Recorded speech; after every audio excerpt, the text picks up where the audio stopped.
What's going on, X Brand Wrestling fans? Welcome back to another episode of X Brand Unleashed. I am your ultraviolent siren, your deathmatch succubus, and your favorite indie hype girl, Cakeface Carly. And today we have another amazing episode. We have the leader of La Familia, someone who dominates not only round one wrestling, X Brand Wrestling, and underground sports entertainment, but he also may know the whereabouts of the Latino writer and King Macho. So you might want to let him know. But ladies and gentlemen, we have Muy Macho Biggie Sanchez. How you doing today? Yeah, all hail the mighty king of the Iron Throne, King Macho Biggie Sanchez. You're welcome to everybody watching. An absolute honor to be here, Miss Carly. I am embarrassed it's taking me this long to appear on this fine program, considering some of the other fine fellows you had. But thank you very much. Much overdue. Shout out to the Ducks. Shout out to the almighty king himself, the Latino writer. I see you've been doing your homework. Absolutely. What is up, sweetheart? You look fantastic. Well, thank you. I'm loving the hair. Thank you. You say that to all the people that interview you. Of course I do. I know. No, I'm joking. Even the hair, too? Damn. Only the bald ones. Fair enough. But it's so glad to have you here. I mean, just even outside being, a fan of yours and your work, you're just a genuine friend of mine. And it's so awesome to finally have you on here. And of course, like how I do with everyone, I would love for everyone to get to know you and how you got into the business. And of course, just know a couple fun facts about you. So I want to know, how long in general have you been a wrestling fan? Oh, excellent question. So I guess I'll shoot. I was born in 84. My family grew up big time wrestling fans. So I would say about 88, 89, as far as I can remember, that I got into the product. But I think Die Hard, probably about 91, 92. Right as I grew up north in the Northeast out of Jersey. So it was WWF, WWE above everything else. I didn't know WCW existed till many years later. So I grew up Hogan and Warrior, but definitely a Bret Hart fan first and foremost.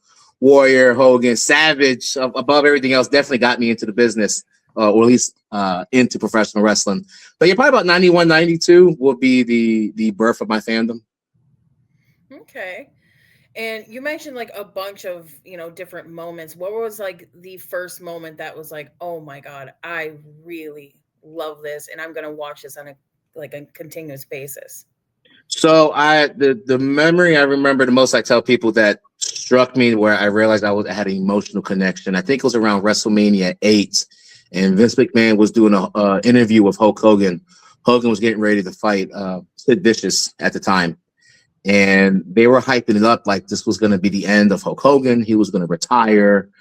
And I remember sitting there, and my mom's like, "Hey, Damien, it's time to go to bed. You got school in the morning." I'm like, "Mom, I got to finish. This is the last time I'm going to hear Hulk Hogan talk before his match." And she rolled her eyes and like, "Damn, you stop."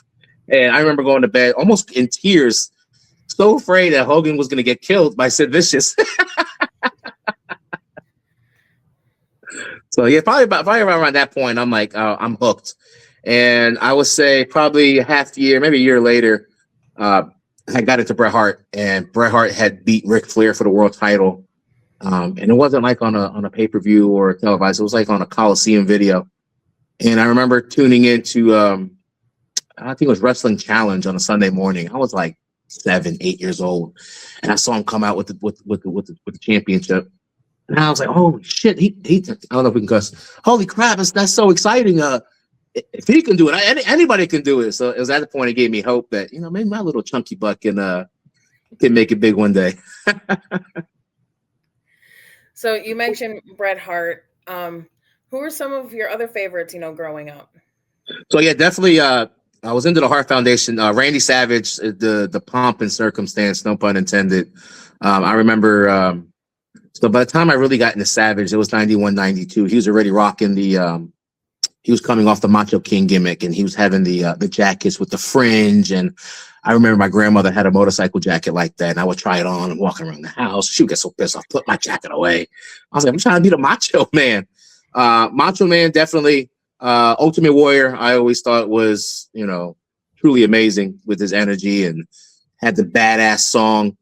But early on, I knew I always liked the bad guys. When Mr. Perfect was a heel, I was big in Mr. Perfect. Shawn Michaels, believe it or not, when him and Marty first broke up, I thought it was the coolest thing. Him and Sensational Sherry, and I thought the whole package that the epitome of sports entertainment, I guess. Mr. Perfect, Michaels, Hart. Trying to think anybody out the blue that would be like, oh. It wasn't until years later when I moved to Puerto Rico, I got into the expansion of the hardcore wrestling and got to see Savio Vega and but definitely when I think of my go-tos, it's Savage and Hart, and that's if you see my gimmick, you can see where it's heavily influenced that. Oh, absolutely. So in comparison of like being like a wrestling fan now, like who are some of your favorites that you like to watch currently? Is there anybody, or do Oh, you I'm prefer not some kind of going mark. I don't back? watch anything today. I only watch me. No, I'm kidding. So, who are some of the guys I'm into today? LA Knight is one of my favorites, man. I love when he was coming out of TNA. Yeah. I think he just drips absolute charisma. That's the sport entertainment king. I don't think he gets his love. LA Knight is probably one of my absolute favorites right now. About a year ago, I would have said Joe Hendry before everybody became riding his dick. I thought he had it. I love TNA right now. I've always been a TNA supporter, even during that little dark time they had when they were just Impact. Yeah. AJ Styles is probably my absolute favorite of the modern time. I was enamored with him in TNA, and when he went to Japan and Ring of Honor, I thought he was just the coolest. Samoa Joe, I love Samoa Joe. I actually Love was Samoa making Joe. myself start watching AEW again when I found out Joe had won the title. So absolute love Joe. A big guy that can move and still hold the attention. Him and I got Kevin Owens, probably another one too. I know he's been out for a while. Absolutely love Kevin Owens. So Oh, he's awesome. yeah, I guess those are my favorite currently. Awesome. So thinking back to like growing up as a wrestling fan, were you ever, I mean, you said like your whole family was very wrestling oriented and everything, but was there any like difficulty like with friends at school or anything of getting like picked on for watching wrestling, or was that more of like a time period where it was like cool to watch it? Yeah, no. So early on, I guess when I was about 7, 8, or 9. No, I guess yeah. Even I guess I was blessed enough to be around a time period where it was acceptable, and Oh, that's the cool. whole it's fake and all that bullshit had already passed already. So Hogan and Savage was still larger than life, and then I was my teenage years. I went through the Attitude Era or the Nitro Era, I call it. So yeah, every I guess as long as I've been a fan, it's been I guess socially acceptable to be a wrestling fan. Right on. My So family, my family would tease me. So most of my family, it was my uncles, my uncle Jamie, and my uncle Junior. God rest his soul. They were the ones who got me into it. And my cousin Lito, he would record all. I mean, he had a map before the network, before streaming. He had everything recorded on Betamax or VHS. wow, So he was anytime the network before it existed. right, he was my WWE network at a Man. time. I would go stay the night for his weekend, and I was just he was like a historian almost. Anything from '83 on, all the war games. That's when I discovered WCW and the NWA. He had introduced me to ECW and all that. So, but other than that, but my aunties and all would tease me. I would always, anytime we would go to like a carnival fair or something, I would try to get the Ultimate Warrior makeup put on my face, or Oh. anytime for Halloween, I wanted to be a wrestler. Everybody's always wrestling. They're like, is this all you love? I was like, no, I love Ninja Turtles too, but they're not real. Real quick side note, since you mentioned Ninja Turtles, who is your favorite Ninja Turtle? Raphael, I can totally I honestly I could have guessed undisputed. that before you said that 100%. You give off Raphael to the T, like, so that makes sense. Yeah, it's Makes all Raph. Yeah, Raph is the shit. So, when did you have that light bulb moment of when you really were like, you know what, I want to do this. I want to become what I've been watching. Oh, since I was 8 years old, easily. I was always practice. I think when I felt like I might be able to, backyard wrestling was real popular in the late '90s and the early 2000s. Backyard wrestling, like trampoline wrestling, not all the death match that everybody does now. So, Right. but we would wrestle, and I met two guys, a guy named Bunky and a guy named Mason in Virginia, and they had built a makeshift wrestling ring inside. They had a barn out back, so we went over there and we're kind of running the ropes and feeling things out. And I wrestled a couple with what they would deem their top guys. And I kind of looked around me. I'm like, man, a lot of these guys are the shits. I can definitely run circles around these. Around that same time, I was about 15, 16. Yeah, about 15. We saw that there was a local wrestling promotion out of North Carolina called Heritage Pro. They were doing a show in Suffolk, Virginia. And we went to go check them out. And we hung out back, tried to meet some of the wrestlers, and we told them, hey, we have our own little wrestling league. We got a ring out in this part of Virginia. You guys should look us up and stuff. So this is before YouTube and everything you could stream. We would try to give them a tape, and they actually came out. One of the head trainers came and checked us out, and I guess he saw we were a bunch of marks and he could rob us for our money. So he ended up convincing us to put one of his rings there so he could run the school, and I was one of the top students there. Me and the Goomba, believe it or not, went to the same wrestling school together. So, what was the school called, if you remember? The wrestling promotion called Heritage Pro Wrestling. Okay. The main teacher, his name was Shane Violence. His real name is Shane DeRusse. He was actually trained by the Italian Stallion from WCW, and he had just finished working for. NWA was still doing the regional promotions, and they had a promotion called NWA Wildside down in North Carolina. They had association with VCW, so it was through them I was able to get my training and whatnot through. Me and the Goomba was top class. That dude was a stud. I mean, he would move like Shawn Michaels and like Rob Van Dam. He had it. If anybody had it, it was the Goomba, and I was right behind him, but. If he was number one, I was number two, but I could have been 222 compared to him. But once he left, he had a disagreement with one of the. I had met friends with one of the trainers, and my other friend Derek, he made friends with the owner, and the Goomba was not really into kissing ass or anything, so they kind of hazed him a lot, and he told them to go fuck themselves. Goomba ended up going up to Monster Factory up in Jersey, where he finished his training at. So. And then me and him didn't reconnect until I was 15. Probably we were into our 30s by the time we kind of reconnected. And oh wow! So yeah, but once he left, baby, I was a star student when his ass was out of there. Good riddance, Mark. So after he left, you became this top student. After that, like, when did you have that like jump of like having like some matches underneath your belt and everything? So I went to the training school. I trained probably about 6 months, and then I started doing ring boy work. Started being used as an extra for Battle Royals. And what's that? When was that roughly? Yeah, so that was so I graduated high school in 2002. So that's been about 2001.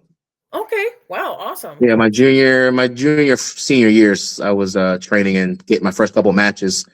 So I would travel down to mid-state North Carolina, Greensboro, Goldsboro, Ahoskie, all the old NWA territories, and we would save up money. We go down there for the weekend to get a couple spot shows and stay at a little Roach Motel. But we both met me and my trainer Shane. We ended up meeting two girls at a show that worked at the local Golden Corral. So we would go trying to pick them up. We go to Golden Corral. We would eat there for breakfast. We eat there for lunch. So we became regulars, and the manager started giving us free meals when he found out we were the local wrestlers. And nice. And it was there. He was eating. He being Shane, pronouns, right? Shane he used to love New England clam chowder, right? And he was eating the shit out of this disgusting white shit. And he kept saying, "Man, it looks just like man goo, right? It looks like man goo." And he looked at me. I had a big red fro at the time. He's like, that's going to be your gimmick. We're going to call you Mangu. Oh, my God. But we're going to make it sound Samoan. So we'll call you Mangu. So they dyed my hair black. They put me in this big flower skirt, and it was MAGHU, Mangu. And I had this. I'm Puerto Rican, but I'm very pale. I'm very Caucasian looking. So I had my very white body out there with this black, and I tried to dye it black, but I tried to do the hair. I was afraid to dye my hair permanently, so it was like a washout dye. Oh, So it wasn't sticking to my hair, so it started red and it went black. I look like the shits. And the gimmick, I would come out huffing like like Bruiser Brody and the huff, huff. And my manager, the only way he could control me is with Slim Jims. So he would throw Slim Jims at me to try to get my attention. And I would pin the guy like Kamala. They would be on their belly, and I would try to pin them on their back. And it was just, I think it was more of a ruse on me, but they wanted to see if I had, if I was going to hang in. So after about 6 months of that is where they pulled me to the side. Like, hey man, we think you're really catching on. You're really working your gimmick. What would be something you would like to do? I'm like, well, when I used to backyard wrestle, I was a Puerto Rican, and I was named Javier Lopez. And they would call me J-Lo, and it would be this whole little thing. They're like, yeah, that sucks. We'll come up with something else. So what was give us some of your family's last names. So my shoot last name is Falcone, and my mother's name was Velez. My grandmother's name was Sanchez. So like, oh, here you go. That sounds real Latino. Let's call you Sanchez. And I was a big boy, so they started calling me Biggie. So it became Biggie Sanchez. Okay, I was the Latino stallion, Biggie Sanchez. Makes sense. Yeah. So that's that whole menagerie where I am now, I guess. So, and along with, the Biggie Sanchez, was that when you figured out like how you were going to have your gear, and you're obviously like big influence from like the Macho Man and everything. Was that when you had like that gear? No, I didn't start doing the Macho stuff till probably about 2-3 years ago. Oh, really? Okay. Back then, I was trying to be more stereotypical looking Latino, like a street Latino, kind of like Conan was looking. So I had big baggy FUBU jeans. I would have a big Rockaware T-shirt. I would come out with a button up with one cholo button, and I would take that off. I would wrestle in Timberlands. That's fucking horrible wrestling in Timberlands. I had the bandana like Tupac, and so that was the original gimmick. Wow. I started teasing the King gimmick. I think it was several years later. I was doing the Biggie Sanchez. I went from the Latino Rider to the Don. Right, that's when we started La Familia. Probably 3 or 4 years later, I started doing the La Familia gimmick. They had a bunch of young students. They were trying to figure out what to do.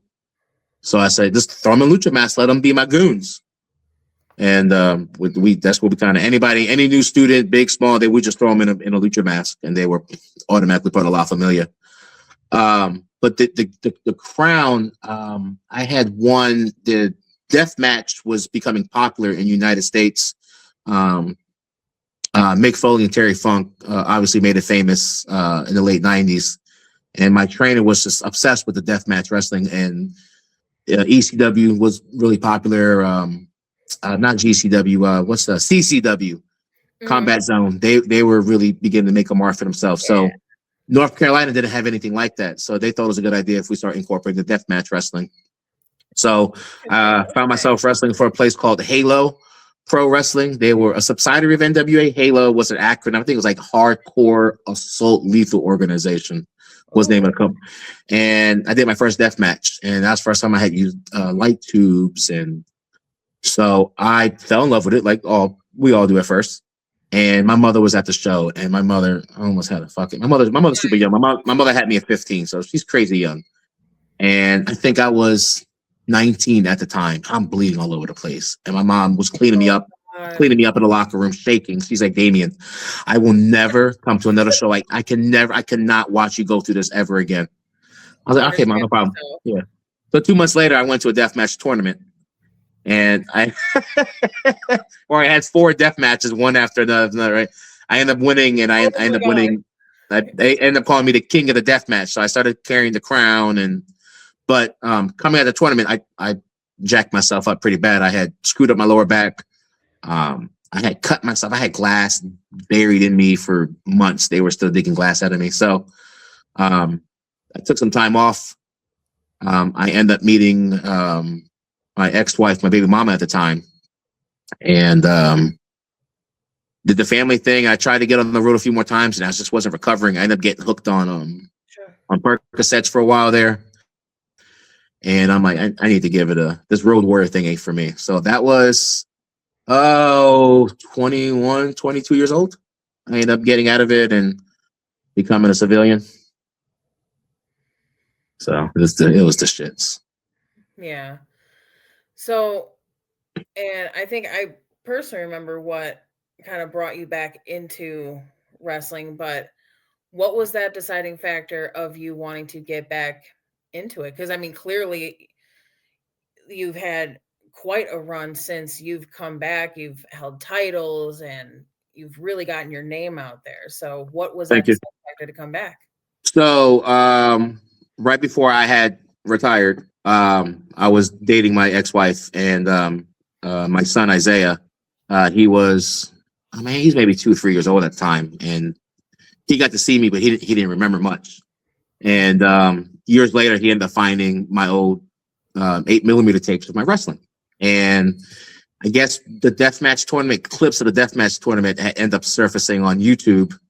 And there was a mini film we had filmed, like a skit. We were trying to promote the wrestling school at the time. So I had filmed the thing as Biggie Sanchez and was trying to hire people. And he ended up finding it and was like, "Yeah, I didn't know you did all this." I'm like, "Oh, you were there for this show and that and this." So I ended up having a daughter. So my son was 9, 10 years old at the time. Ended up having a baby girl, and years had passed, and she had found out that I had wrestled. My son was like, Dad used to be a wrestling guy. When we were watching, I think we were watching Monday Night Raw, SmackDown one night, and my son, well, Dad used to wrestle when he was younger, and she's like, no, he didn't. So he pulled up the YouTube and showed them my old matches. She's like, oh, I want to see you. I want to see you. I was like, I don't think Daddy could. Daddy's old now. I was like 35. I think I was like, Daddy's too old. I can't do that. And the Goomba ended up reaching out to me. We ended up reconnected, and he was telling me, he's like, hey man, a bunch of us were a bunch of fans. One of the local places we wrestled for, we convinced them to let us do an amateur night where all of us, we had some kind of wrestling experience. They're going to come in and do like a fan show. So I was supposed to come up for the show. My ex-wife ended up getting ill. She ended up having to go to the hospital for a week. And it was the week I was supposed to go do the match with the Goomba, which is the week of my birthday. I think it's the week of my 36th birthday. And I'm like, hey man, I'm not going to make it. I'm like, I guess that was my chance. I ended up getting separated, I think 2 years later. And he ended up calling me again. He's like, hey bud, how you been? What's going on, pal? I was like, nothing. And he was full time in the Goomba at this point. I'm like, bro, you are tearing it up, man. I wish I had another shot, man. He's like, you want to get down? You want to do it? I was like, what are you thinking? So Justin Valencia was getting ready to launch X Brand Wrestling. And I believe the story was told to me that Justin and them used to have like a backyard fan, or used to do stuff together, and they were doing like a reunion of all their friends, and they could do a wrestling show to pay homage to it. So he had launched the X Brand show, and Goomba's like, hey, I'm gonna get you in a tag team match. Goomba ended up wrestling Duncan Aleem and Brian Neal, right? And he's like, hey, let me see if I can get a chance to a tag team match. I was like, okay, that would be so fucking cool. He wasn't able to score the tag team match, but he got me a spot in the Battle Royal. So I walked Goomba to the ring for that X Brand show, and my daughter was there, and brought one of my best friends with me. And I worked the Battle Royal, and the North Korean assassin was in the Battle Royal. And ended up having a blast. Ended up going to the top. And one of the guys had reached out to me like, hey, Biggie, I think you were great. You want to come and work for me here in 2 weeks? There's a brand called We Are One. And they're looking for some extra guys to do it. I was like, no problem. I would love to. So I thought I was coming in to do extra work. And one of my buddies ended up getting hurt.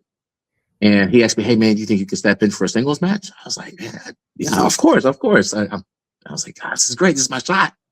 I ended up going in there. I ended up doing like pinching yourself like, Holy shit! Like I Holy thought. shit! 2 weeks ago, I'm like, oh, I'm gonna do this one battle royal, and I'll be happy. This is it. And they're like, hey, come in for the next one. So now I'm wrestling my first singles match, and man, I mean, giddy is the understatement. But I ended up doing the match, and they ended up bringing me back, and then Justin got wind of it, and Justin hit me and said, hey man, I'm following you, man. I'm digging this Biggie Sanchez character. I want to bring you back in for the next show.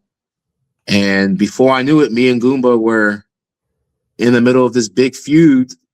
We were gonna Goomba started losing his hair years before I did, and he was shaving. He was growing the back. He said, "Hey man, let's do a hair versus hair thing." I'm like, "Okay, cool." We could shave my head, and I'm like, "Oh, that's gonna be good." Well, as time was going on, I too started thinning out really bad. I would hide my bald spot. I used to have a Randy Savage bald spot, so I would hide it with my bun. But the years of pulling into the bun, I started getting the widow's peak. So I was like, hey man, maybe it's best if I lose my hair and we can give him more shock value. So we told Justin the idea. Just like, oh man, I fucking love it. We haven't done a hair versus hair. That's so old school. And the feud was catching fire online, and we were drawing big time with it. We ended up working for Dilf at one of his promotions, and Justin ended up creating the Going Viral Championship out of the feud we were doing. So I'm like, this is crazy how the hell this is all happening with, and that's all within my first year back, right? So Gundap ends up getting it. He tries to cut my hair. My mom ends up stopping him cutting my hair the first time. And we run it back at the that Halloween show we did, the one we had Fandango on, and I think it was Fandango and I don't know who the fuck he worked. But that's why we ended up doing the first that rubber duck of death match where we had the House of 1,000 Ducks, and that's where I ended up picking up the Going Viral title. Lost my hair that night, but definitely worth the exchange for with that. So another cool story, real quick, before I let you go. At that same time, I was sitting off with Justin. There was there's a smaller, I don't want to call them a backyard promotion, but they're a small promotion called TWA. They run some shows local in Virginia called Hampton, Virginia, right?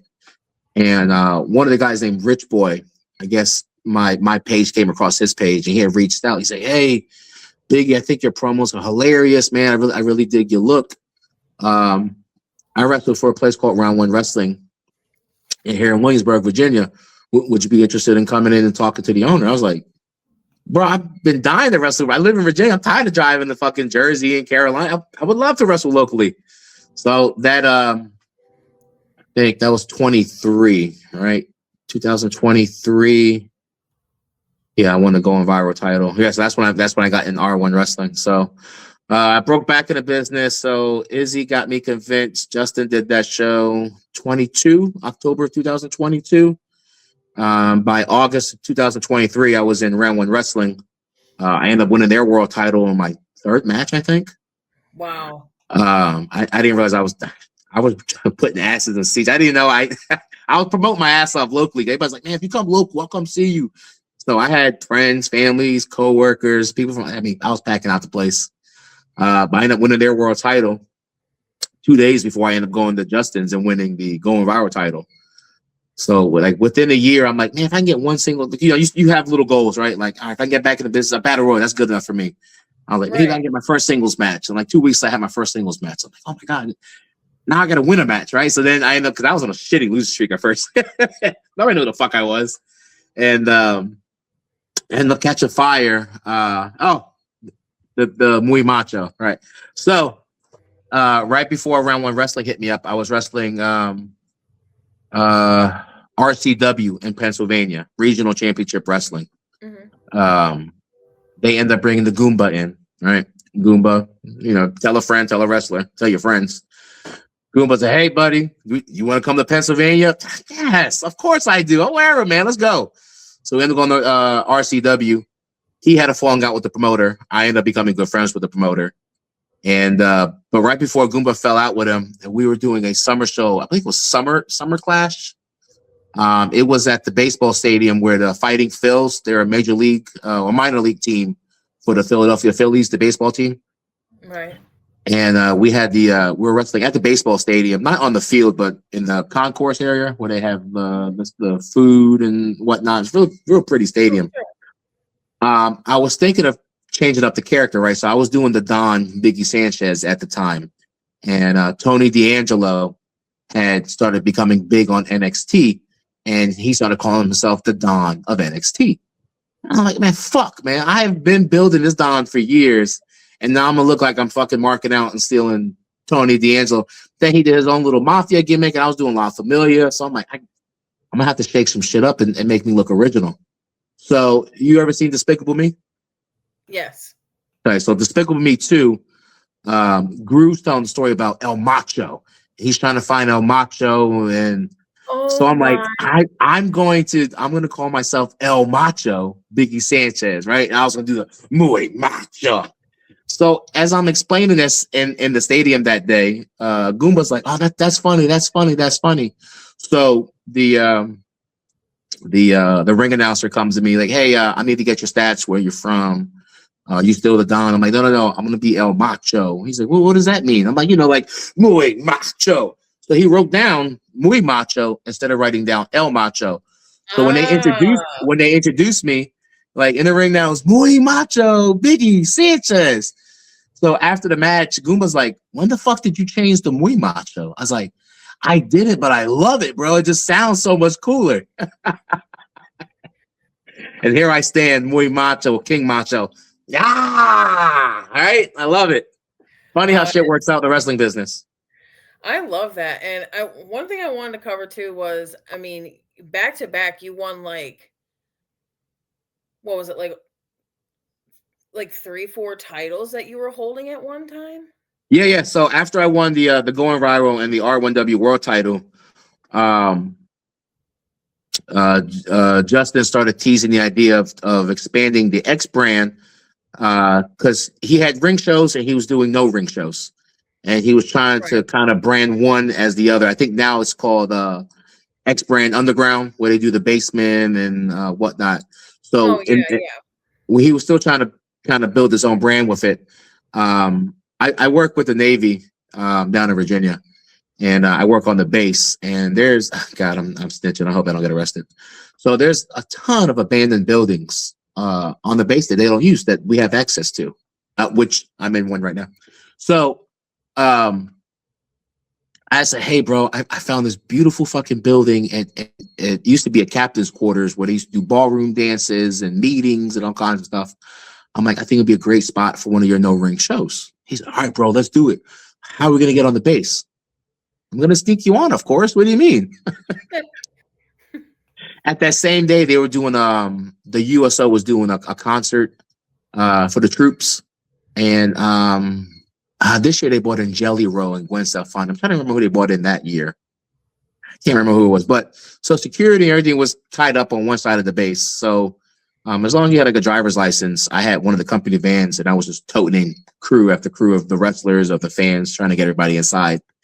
And we ended up doing the show. I think it was called The X-Files. The show.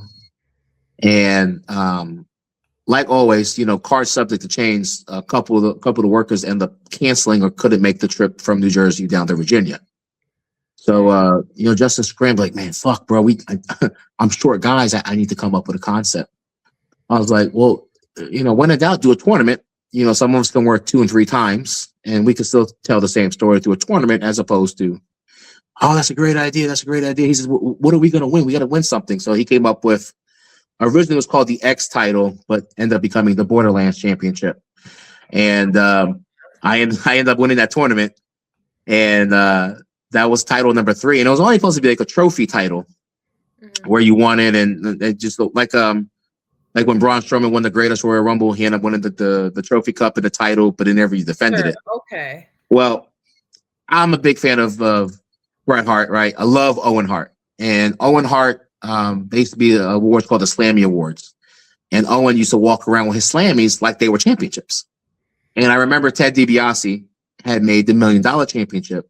And it was never sanctioned, but he would carry it like it was his belt. And he'd be like, this is not for the $1 Million title. So I'm like, well, fuck it. The Borderlands title, I I thought it was a cool belt, and I started carrying around like it was my regular title. And I had pitched to Justin, I'm like, hey, buddy, this Borderlands thing. You remember how the NWA used to do what AEW now has the national title? So I'm like, NWA back in the day used to have a title where you would defend it from brand to brand, and it would kind of be like a Wild West championship. He's like, oh, I love it. You know, we're always doing cross promotion, so we could take the Borderlands title. He says we can make it exclusive to the no ring shows, where he didn't want to have the world title featured on the no ring shows. He wanted to keep that prestige to the ring. And the going viral was kind of gimmicky when you want to do some kind of gimmick match. So we used the Borderlands title as, the no ring cross promotion every time we went to work for different promotions. So he ended up sanctioning it as a championship there. And we ended up, a bunch of my buddies, they ended up doing they launched USC, Underground Sports Entertainment, in January this year. That came out of the concept. So where they filmed what they call the dungeon for USC. That was the original home for Silent Night and Silent Night 2. Those were supposed to be no ring shows, but I ended up building that makeshift ring that you see we use now. And just like, man, we can make this like a yearly thing. The first one drew pretty good. The second one drew phenomenally last December.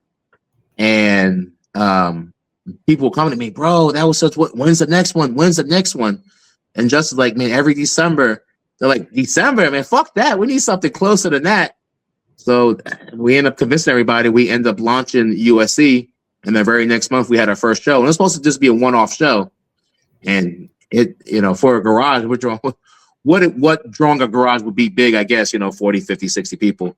But packing the fuck out of this garage, I'm like, I think we have something here.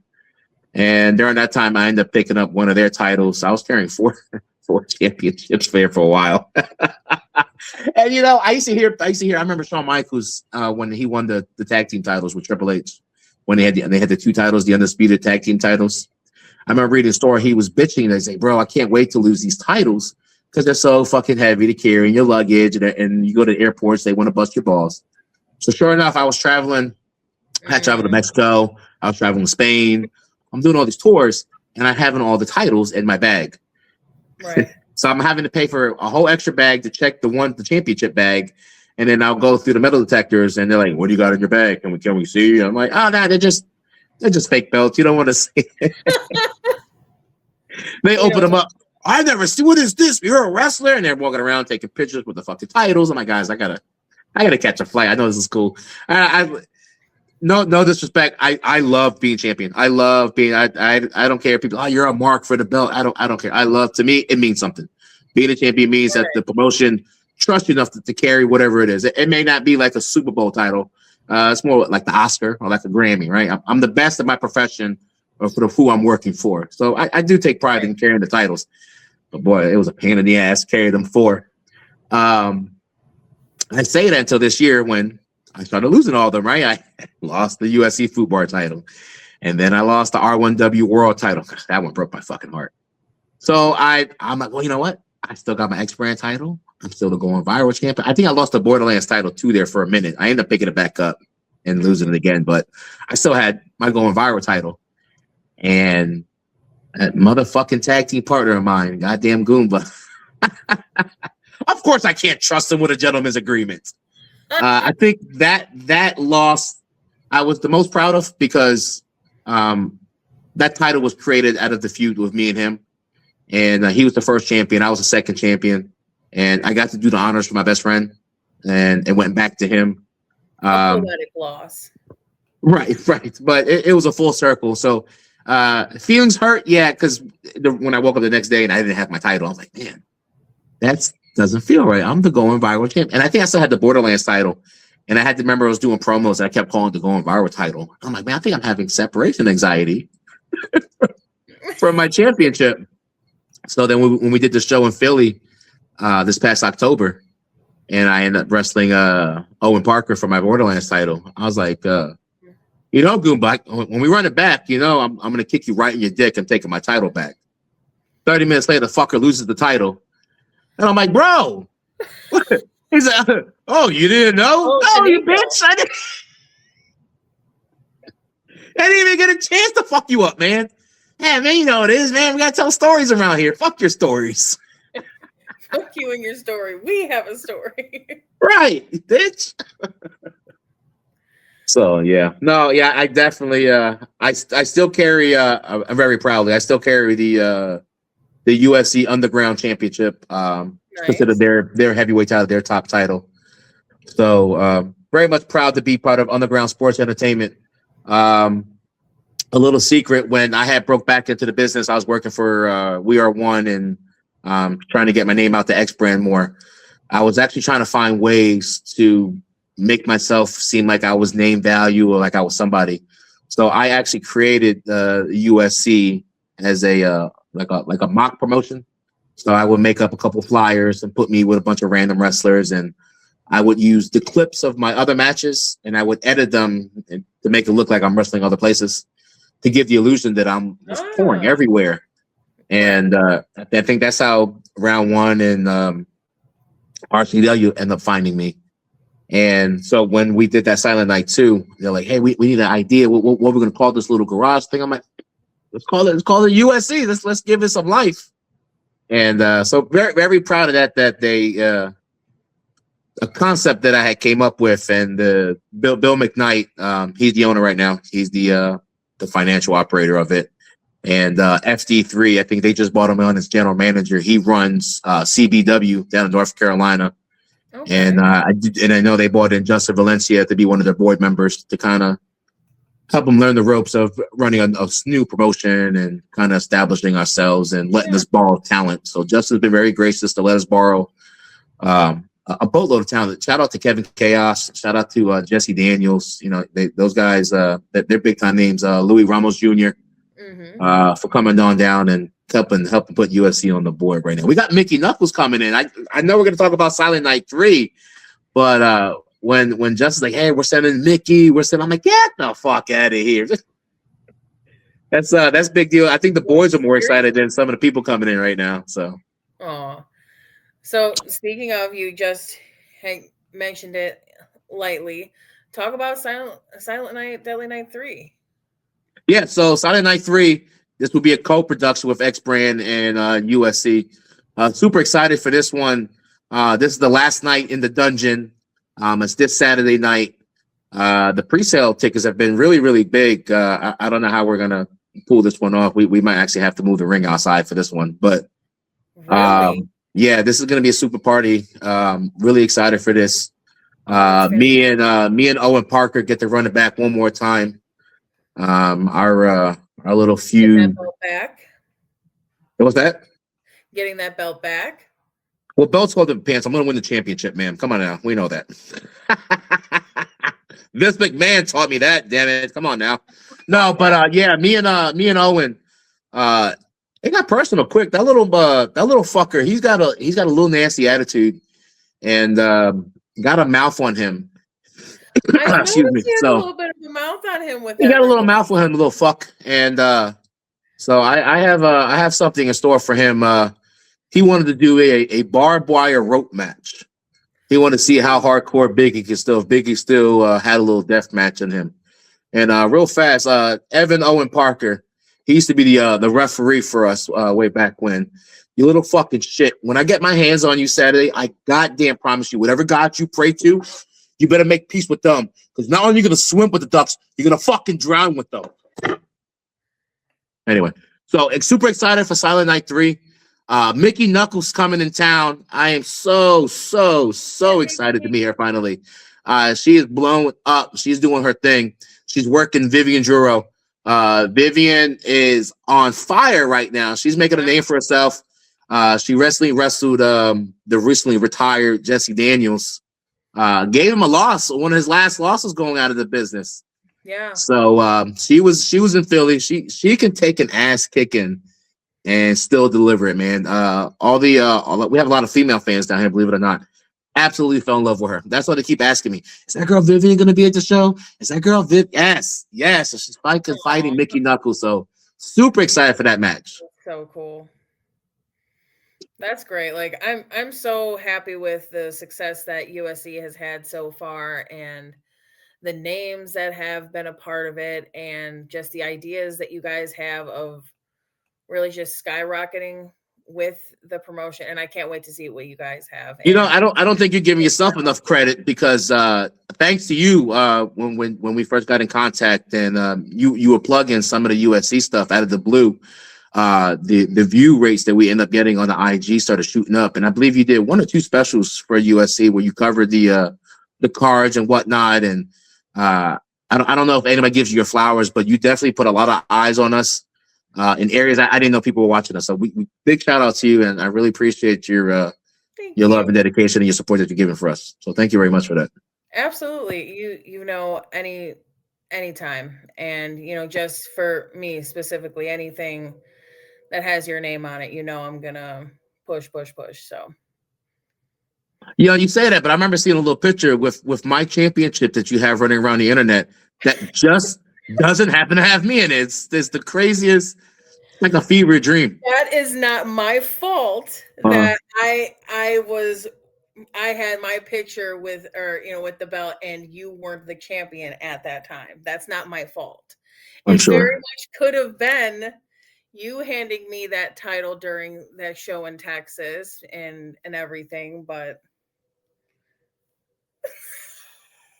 I hear you. No, yeah, I hear you. hey, Whatever. that means you have to run it back, and you got to take it from Nico, right? Ideally, yeah, I would like another shot at the Going Viral Championship. Nico, he's doing this thing, man. I'm watching him online. Posting crazy videos with the championship. He's taking the Going Viral and he's actually pushing it with the title I believe should have been. So shout out to him. I think he's doing a phenomenal job as champion. Anybody that's not Biggie Sanchez or a lot familiar with the title, a little weird to me, but right now the title's in good hands, man. So shout out to Nico, man. He's doing this thing, man. He's traveling. He's keeping the title in the forefront. So keep it warm, baby. I'm coming back for it. But more importantly, as a former world champion, I have yet to get an opportunity at the X Brand Wrestling World Championship. And if I'm not mistaken, that little fat fuck Willie Tiny ended up getting a title match a few weeks ago. And if you ask me, the greatest champion of all space and time of X Brand Wrestling, the longest champion. I was the youngest champion for the Going Viral. I was the heaviest champion for the Going Viral. The only Latino ever, you know. So, but you know. Who am I? I'm sure Justin's watching. I'm sure Justin's skimming through this. At some point, Justin, you know, goddamn, pal. Justin, you need to watch this one all the way through, okay? Right. 47 minutes in, pal. I know you do with all of them, but this one specifically, okay? So no, but shout out to X Brand, man. Shout out to them. They are doing their thing right now, man. They are blowing up. Yeah. You know, little by little. Oh, sorry. I talked to Justin the other day, man, and I'm looking at some of the views he's getting and some of the traction he's getting. You know, they're on IWTV.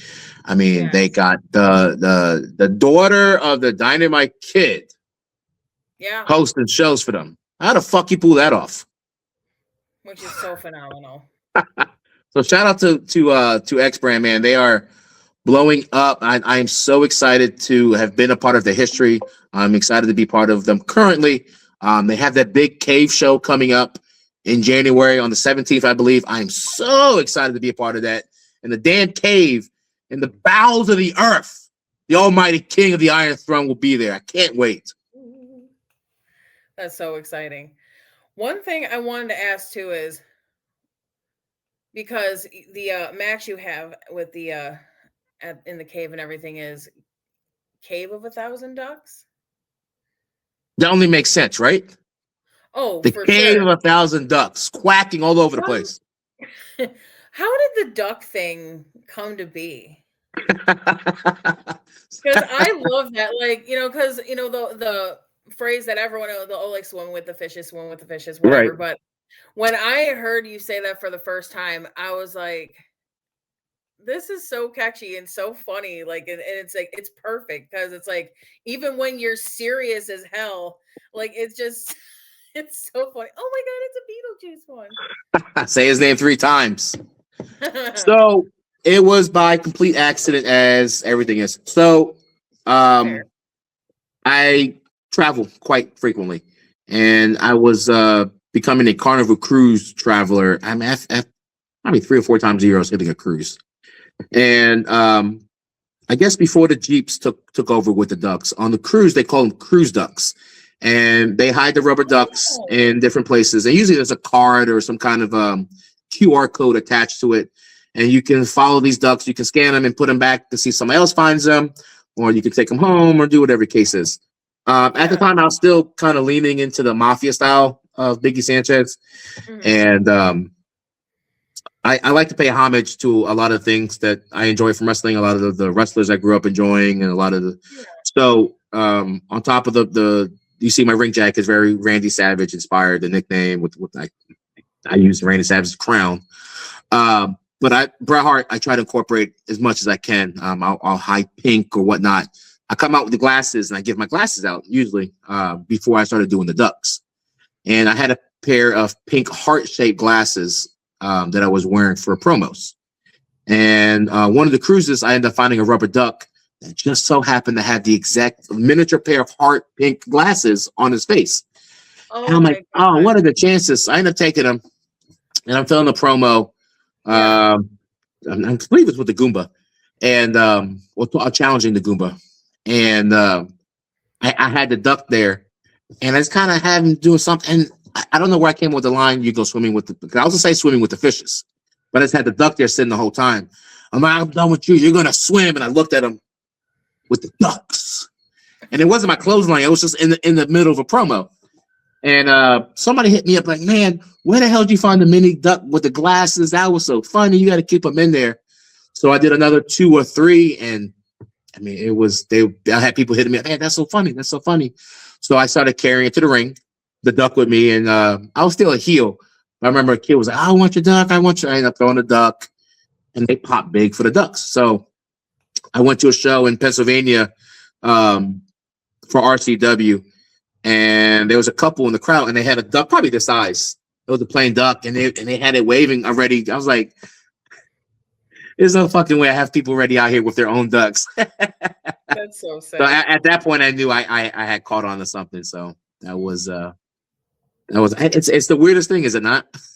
It's weird, but it's like, you know what? That makes sense. Like when I first saw that, I just felt like it made so much sense for your character, because I could see the vibe of like that, like, oh, swimming with the fishes, but like kind of, mafioso vibe, but right, with the Macho Man and like the old school wrestler vibe, but with this new age mentality and style. Like, I've always been such a huge fan of what you do, and I cannot wait for everything that you have in store.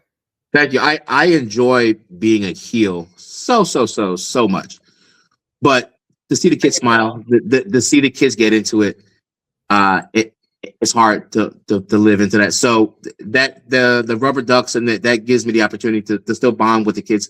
I hate scaring the kids. I hate being an asshole to the kids. I hate kids with a passion. But hey, I love they're the reason why wrestling. We all fell in love with wrestling as a kid, right? And I tell people that I yearn for a place and time that I can never go back to, and that's my childhood. The nostalgia. And so when I see the kids, I'm like, I can't be an asshole to those kids. You know how Cena, all the adult males used to boo Cena, and all the women and children will love Cena. I try to do that way where, at least the mamacitas and the kids dig me. Fuck the guys. The guys are a bunch of marks. The mamacitas and the kids. That's great. So what are some of your favorite matches that you have ever done? Myself? Mm-hmm. Sure. So probably the first rubber duck death match with the Goomba is one of my top favorite matches. I mean, that crowd was so hot. That was so much fun. We had a tag team match. Me and Goomba got to work Gary Wolf and Jesse Daniels. That was super fun. The day after I won the Going Viral title, I was wrestling for a promotion called Find Yourself Wrestling that was ran by Dilf. We all love Dilf, don't we? James Ellsworth was actually on that show. And a last minute change, they end up having me work James Ellsworth for the title. So, oh my God, I did something AJ Styles has never done. I have a win over James Ellsworth. So you're welcome there. Wow. which means I can beat AJ Styles. I'm pretty sure that's what that means. I mean, I thought that was super cool to work because Ellsworth had only been gone from WWE maybe a handful of months. oh wow. So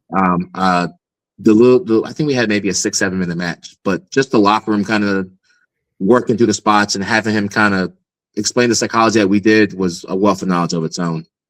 I wrestled my trainer before I had left the first time in 2001, my first ladder match. And I am definitely afraid of heights. Definitely afraid of heights. I love roller coasters. You know what? It's not the heights. It's afraid of falling. Fuck falling from high places. So he's like, too bad, Biggie. You know, he was my best friend. So he had my first ladder match. What else was a fun one? And man, you know what? Anything with the Goomba. I mean, I could wrestle the Goomba 7 days a week and never get tired of wrestling the Goomba. That is my best friend. Surprise people, everything's a work. I don't have to have any conversations. Anytime I work with the Goomba, I mean, we can go out there and it's so fun, you know, because we grew up on the same era. We grew up on sports entertainment. We grew up on the Gaga and the bumps, and that's all secondary to the shit talking and all the other stuff. So it's always like a soap opera when I'm working with him. I love working with the Goomba. That's my best friend. Oh, one guy, I tell you this, Diamond Victor Griff. I'm gonna give a shout out to Diamond Victor Griff. He's down here in Virginia. He's the one that took the R1W heavyweight title from me. I love Diamond Victor Griff's gimmick. He doesn't do something similar to Macho Man, but he does the same. The real pop shirt with the glasses and the real sparkly vest and his game. If I could pick a tag team partner towards the end of my career, I would love to tag with Diamond Victor Griff. We would have so much fun talking shit. So shout out to Victor Griff. He's the R1W heavyweight champion, man. So besides that, with like almost like having like a dream, you know, like with that tag team, do you have any other dream matches that you'd like to have, and maybe even dream promotions you'd like to either work in or even like collaborate with? Yeah, so in my big dream, I would say if I can do a dark match for TNA, and it sucks because TNA now has that working agreement with WWE now, but I always wanted to do a match for TNA. Not too old, man. That would be super dope, man. Just give me a dark match for TNA. Some promotions to work with. GCW is on fire. They get it. They have a beautiful blend of wrestling, sports entertainment, and deathmatch. Yeah. GCW is super cool to make an appearance for. As far as dream opponents, that is an excellent question. Christian Ross, I've always wanted to work with Christian Ross, especially when he was a champion. That's a big hoss. That's a big boy. I would love to take his big ass on. Anthrax. Anthrax is another one I've been dying to tear it up with. I think me and him, look at us. We almost look like brothers. Love for his ass try to suplex me the way he be tossing motherfuckers around. Throw down. Oh my god, that match would be amazing. But as far as the indie level, I think those two are 2026. I would love to work Christian Ross and Anthrax before the end of 2026. That's awesome. So I would like to know, and I asked this with everyone. I've only asked one other person, only like this little sub thing one other time. But I would love to know your Mount Rushmore for regular, like just normal style wrestlers. If you have one for like the hardcore deathmatch wrestlers. And I would like to know your Mount Rushmore of promotions. I've only done that one other time. Okay, that's cool because I always hear that. I listen to a lot of podcasts, and they always bring up a Mount Rushmore, and it's so hard, right, to come up before. And I heard somebody say the other day, I think it was Eric Bischoff. I heard him say that you have to do almost an Eris, or But my Mount Rushmore of, he said, of wrestlers, of promotions, and if I can think of hardcore deathmatch guys, right? Okay, that's gonna be cool. So I think it's changed over time, but currently, and this is my personal, right? Everybody else is wrong except for me. Of course. Bret Hart, right? Bret Hart, number one. Randy Savage. Man, until recently, I didn't think I'll ever say it, but John Cena and The Undertaker. Okay. So, and if I can do a fifth for honorable mention, it sounds crazy, Chris Jericho. Ooh, that's a great one. That's a Right. great one. I think Bret Hart reminded everybody that it's, it's not how big you are or how fast you are. He told stories. He told beautiful stories. He wasn't the flashiest. He wasn't the loudest, but he made me a believer. He made me believe that the everyday guy can do it. Right. Yeah. Cena, his work ethic and what he did for the children. I don't so much look at his body as work. I mean, he that dude was a hoss.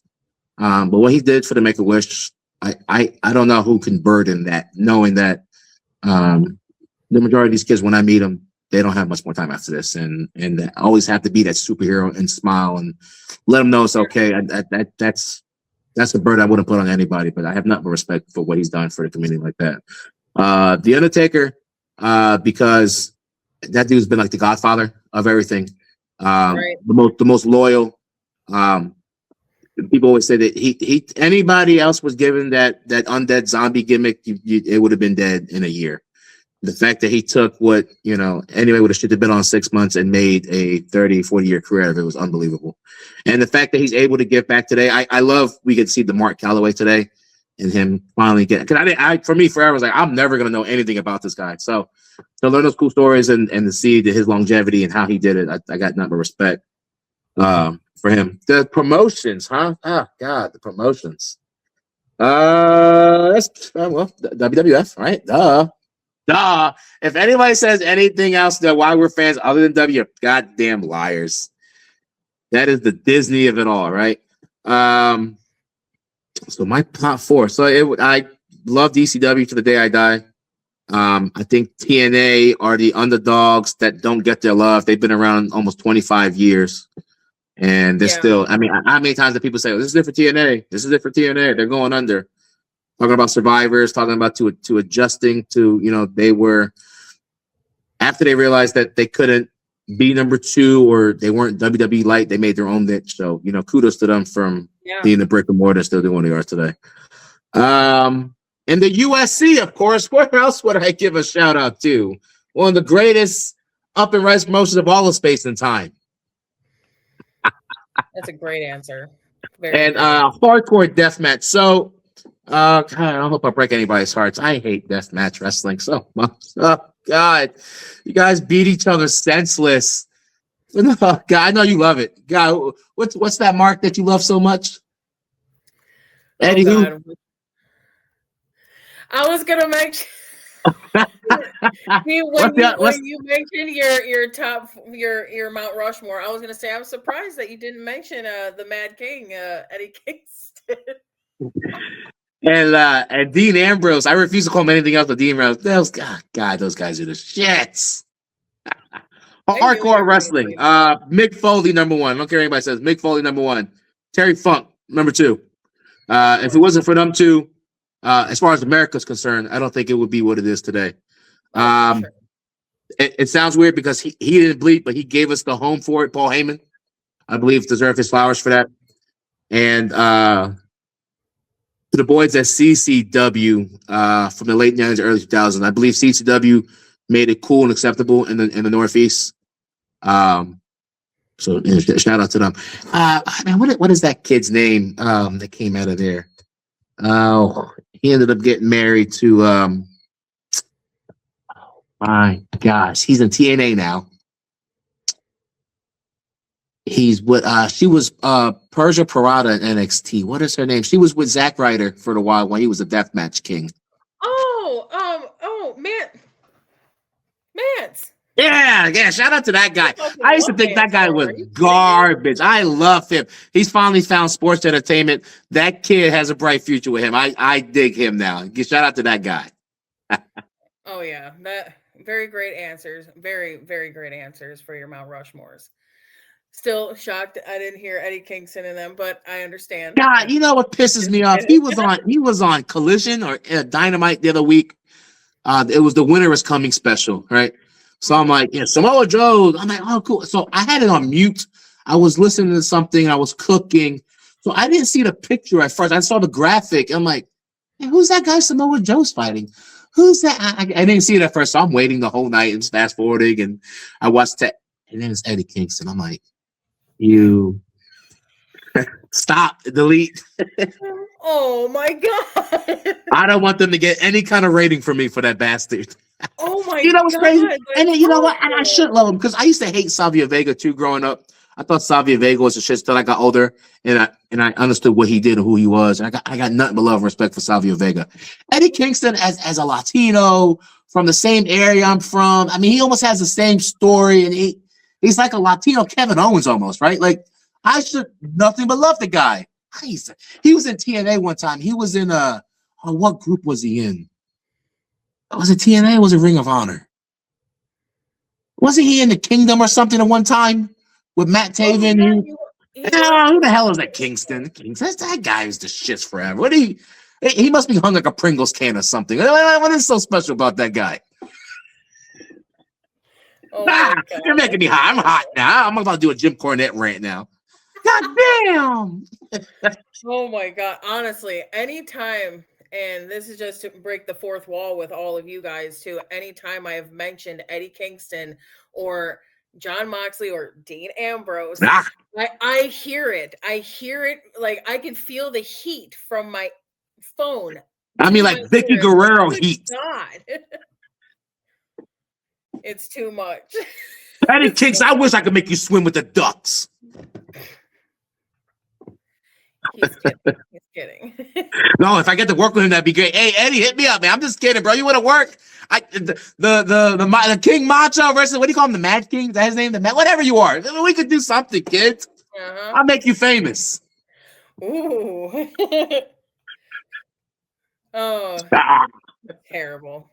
Hey, you want to see a king? There's only one king, and that's King Macho. Yeah. Oh, hail the mighty king. You know how hard it was to get this damn thing? They don't sell these things. I had to get this damn thing made. Really? Yes.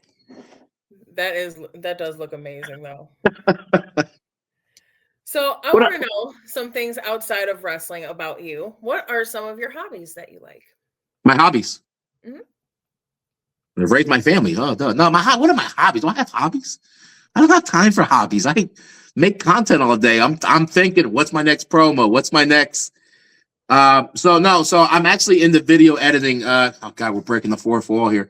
So I do up until recently, me and Greg Newhart, we do all the editing for Underground Sports Entertainment. It actually started that I was doing workout videos before I got back into wrestling. And I started editing my work. I wanted to be a viral sensation somehow. And when I started doing my own matches, I do my own editing for all my promos. I do all the graphics. I got into graphic design, video editing, voiceover work. I can't tell what I do. I'm not going to always. Can't tell you how all the sausage is made. But I guess that would be my hobby. I'm getting into that, the editing, the videography,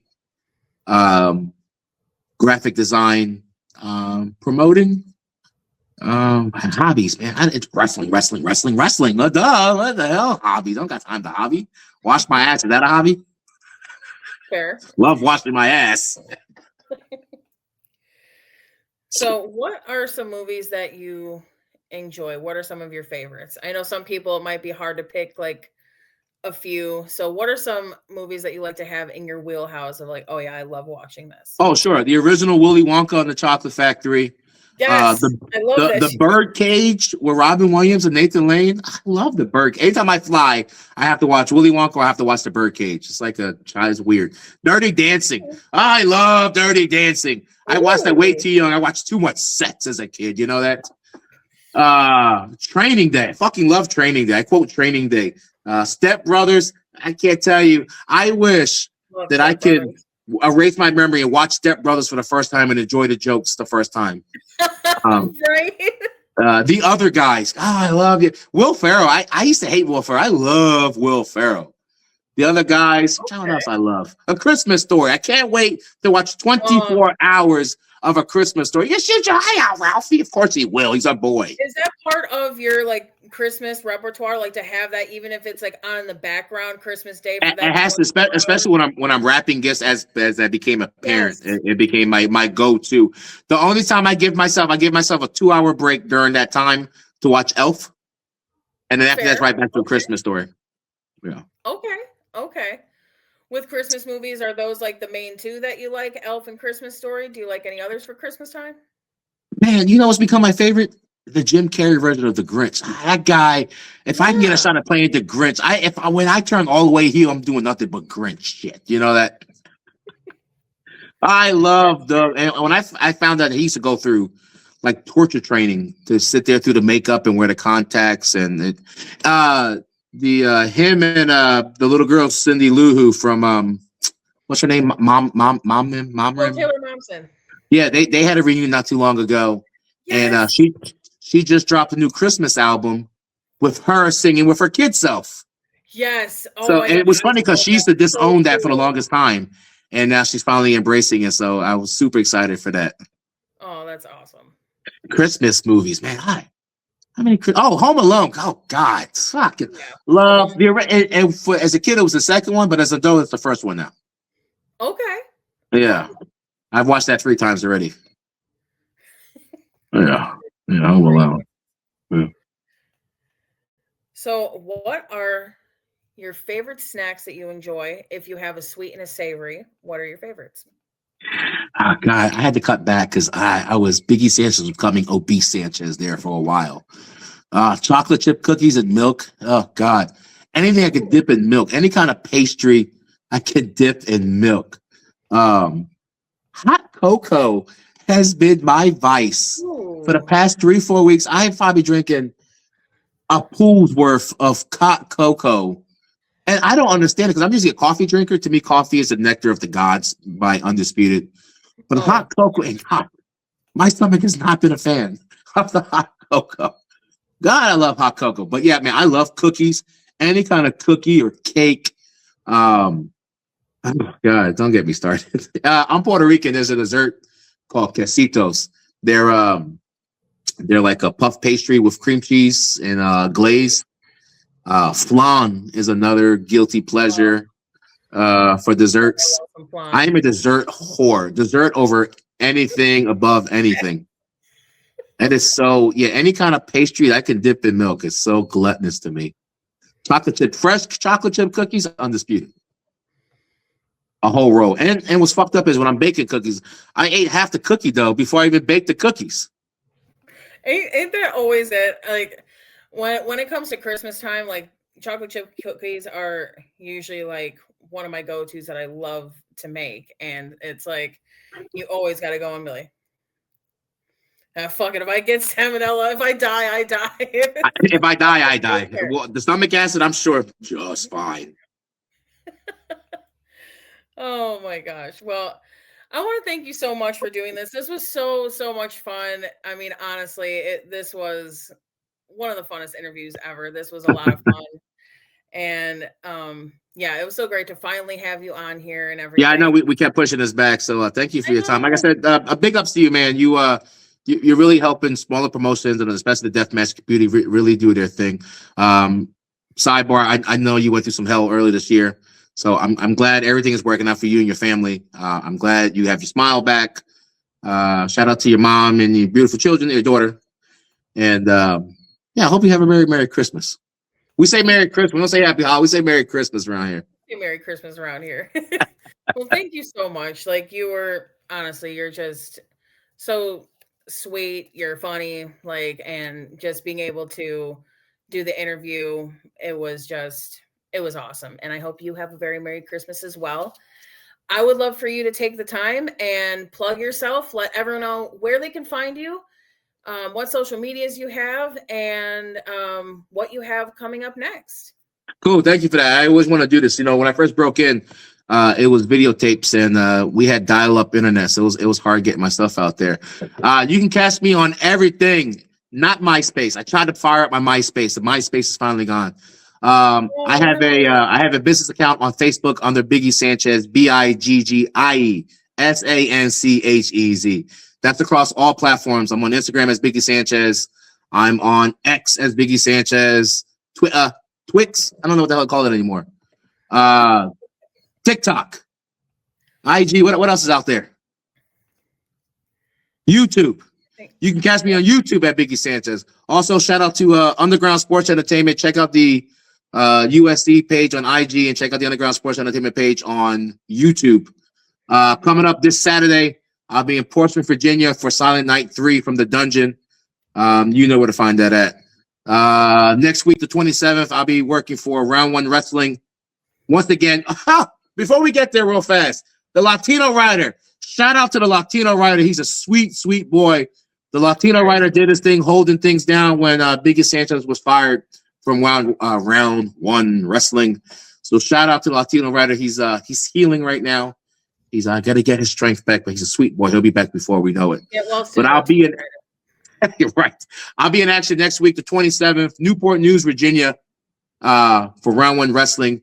Slugs, Slams, and Jams 3. Say that 3 times fast. That's a cool event too, because it's a hybrid event. They have a local artist doing hip hop, R&B, DJ. We do the wrestling matches, and we have some exhibition boxing matches for these slugs, slams, and jams. It's a new event, R1 Wrestling, R1W. They are doing 2 events a month, one exclusive to wrestling and the slugs, slams, and jams. So really, really super cool if you're a fan of wrestling, boxing, or just want to come party. And they have some of the best food. Big Will, shout out to Big Will Deloach and his family. Beautiful family, man. So that's a family business. The sons, the daughters, the wife, they're all part of that business. So shout out to Will. Next weekend, that'll be my last appearance for the year. And then the Cage Show for X Brand Wrestling. That's on an undisclosed location. You got to look that up. Special invite. And believe it or not, the USC is moving out of the Dungeon. They'll have a full ring show starting January 31st. I'll be a big part of that one. So super excited. Be on the lookout for some big names being announced for that one. Absolutely. Thank you once again. And of course, you can find me on TikTok, cakeface_Carly, on Instagram, cakeface_Carly 2.0, and on here on the X Brand Wrestling YouTube channel for X Brand Unleashed. And make sure you're checking out Silent Night 3 and everything going on with X Brand and Underground Sports Entertainment. But until next time, you guys. Okay, thanks. Bye. Yeah.